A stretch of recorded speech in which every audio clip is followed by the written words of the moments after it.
بريتولو أي تايم تقنا مالنتي قرن ماذا ودن كسومالي لان صدق عرورة وجوهر رأي بريتولو نوردشة عروته هالكن قاعد بالله شاي وما تقنا شفت يجيب واحد لقى من عرور بدل الأرض لكن صدق وجوهر رأي كرر ما يدي أنت لين كم من دقن دونق فحول على دونان لكن صدق هذا عرورة وردشة بريتولو waxaan ma taqaana waxa ay service-keega iyo si gaar ah ayaan hadiyad siin doonaa hadaleyda ilaa ay inta ay ka baxayaan cusbitaalka waa u free ama afar sano gudahood waxaan u dabaaldegaynay inagoo la aqoonsanayn laakiin sanadkan waxaan kaga duwanahay waa la aqoonsan yahay maanta kulay tay bisha 17 bishii May cusbitaalka gudaha Hargeysa qaybtiisa ma taqaana dhalmada cawo waxa kala salaamaya wasiirka wasaaradda caafimaadka agaasimo waxeedada wasaaradda caafimaadka Tuuriya iyo agaasimayaasha kale inala jooga waxa kala salaamaya agaasimayaasha waaxaha kala duwan ee cusbitaalka gudaha Hargeysa agaasimaha gudaha cusbitaalka gudaha Hargeysa agaasimo ku-xigeenka dhammaan matasharafka ka soo qayb gashay shaqaalaha weynaha cusbitaalka gudaha Hargeysa iyo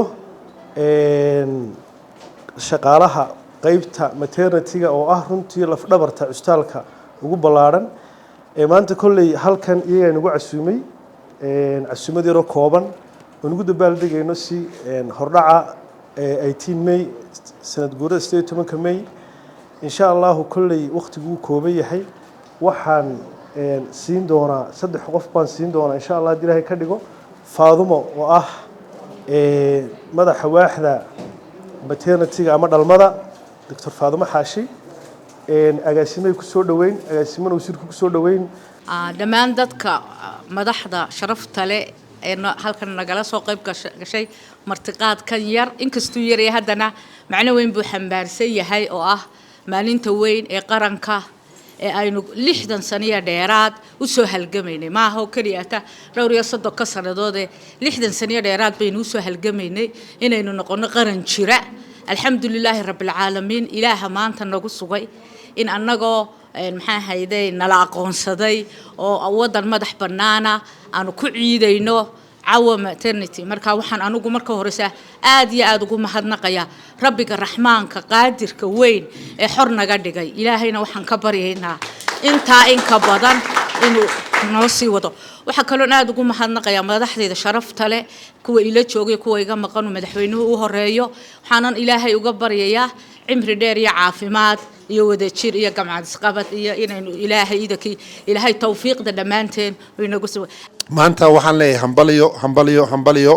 maanta waxaanu ciideynaa ma taqaanay sanad gooradii 35aad maalintii aan la soo noqonay sida la wareegay ma taqaanay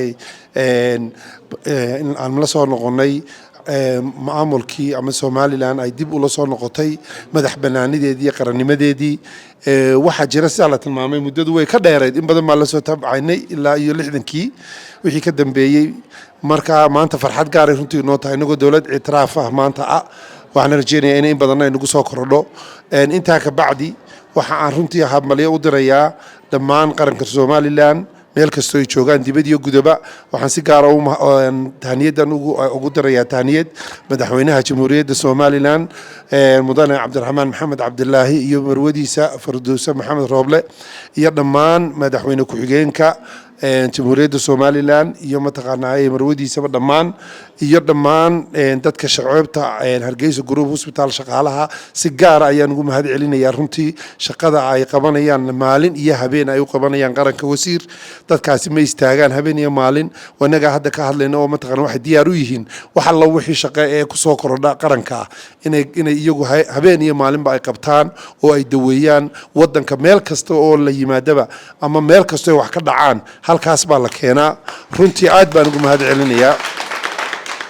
waxaan insha Allah taala halkan kaaga sheegayaa wasiir inaan u diyaar garownay ma taqaanay xafladda Britola dhacaysa waxa la wixii ma taqaanaa loo baahdo oo gargaar degdeg ah hadii Ilaahay subhanahu wa ta'ala Ilaahay nagu ma keeno laakiin hadii loo baahdaba wax ma taqaanaa adeega inuu cusbitaalku diyaar u yahay hadii la yiraahdo tahay ambulansadii hadii tahay shaqaalihii gudaha hadii tahay dhaqaatiirtii hadii tahay nurseski hadii tahay umulisooyinkii kalkaaliyaashii dhammaan heegan baan wada ku jirnaa waan kaaga mahad celinayaa mar labaadna waxaan insha Allah leeyahay xafladani waa iska hordhac laakiin tii weyneeda qaranku way noo dambaysaa waynu ka qayb gali doonaa xafladan uga faa'iideysanaya runtii Britola ay tahay ma taqaana maalintii qarannimada wadanka Somaliland saddexda caruure ugu horeeya ee Britolo noo dhasha caruurta halkan aad baa loogu dhashaa oo mataqaana shiftigiiba waxa laga yaabaa in caruur badan dhalto laakiin saddexda ugu horeeya garan maayo inteena inuu ka mid noqon doono qof wax u dhalan doonaan laakiin saddexda caruur ee u hor dhasha Britolo waxaan mataqaana waxa ay service-keega iyo si gaar ah ayaan hadiyad siin doonaa hadii la yiraahdo ilaa ay inta ay ka baxayaan cusbitaalka waa u free waxa loo qabanaya saddexda caruur أنا كسر دويني مامل كعسطالك قيبت maternity كذا دكتور فاطمة بعد ما سنتين مرة بعد وسير كسر دو هدي علينا إن شاء الله تعالى. runtii farxad bay maanta ii tahay inaan ka soo qayb galo xalfadan inagoo shucuurteena ku muujinayna shacabweynaha Soomaaliland tusayna shaqada aynu qaranka u hayno marka hore waxaan hambalyo u dirayaa madaxweynaha Jamhuuriyadda Soomaaliland mudane Cabdiraxmaan Maxamed Abdullaahi Ciro iyo marwada qaranka Marwo Fardows marwada madaxweynaha iyo madaxweyne ku-xigeenka iyo marwadiisaba dhammaan waxaan iyagan u dirayaa hambalyada 18 May shacabweynaha Soomaaliland meel kasta ay joogaan waxaan si gaar iyagan ugu dirayaa shaqaale weynaha wasaaradda caafimaadka oo runtii shaqaale ka duwan shaqaalaha kale ee dawladda oo heegan ku jira 24 hours 7 days a week meel kasta ay joogaan waxaan leeyahay happy 18 May dhammaan shaqaale weynaha wasaaradda horumarinta caafimaadka waxaan ka mahad celinaynaa runtii xafladda quruxda badan leh Dr. Fadumo oo xaruntan aynu joogno maamusha qaybta dhalmada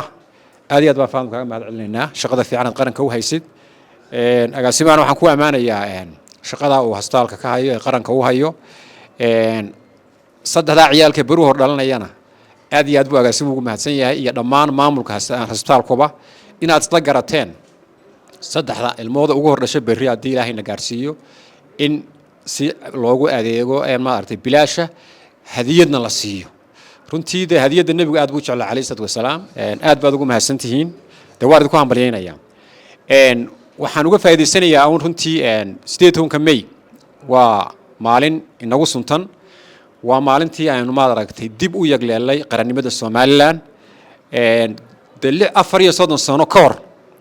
ama 34 sano gudahood waxaan u dabaaldegaynay inagoon la aqoonsanayn laakiin sanadkan waxaan kaga duwanahay waa la ina aqoonsan yahay marka dhammaan ummadda Soomaaliland hambalyo baan leeyahay shucuurteena hala muujiyo sidii bariga hore aynu muujin jiray iyo waliba si ka sareysa inagoo aad uga faraxsan oo de maanta kamida adduunweynaha maad aragtay ku dabaaldega marka maalintooda ay tahay in adduunku aqoonsan yahay maanta taas ayaa inoo dheer de shucuurteena aan muujino aanu soo noqdo xagga caafimaadka runtii caafimaadku waxa la inaga rabaa maadaama ay berri ay tahay maalintii loo dabaaldegay 18 May in aynu maad aragtay adeegii aynu haynay runtii aynu lama laabno inagu waxaynu kaga duwanahay inagu emergency baynu nahay aadna waan idinka hambalyaynayaa maadaama oo already aad dhigteen meelihii stationadii looga baahnaa gawaarida ambalaaska oo imika dhowr meelood magaalada Hargeysa kamid ah aad sheegteen aad iyo aad baad ugu mahadsantihiin waxaan ku dardaarayaa in la xoojiyo oo maad aragtay ilaahay naguma keenay haddii de wax emergency nagu dhaco sidii aynu shacabka ugu adeegi lahayn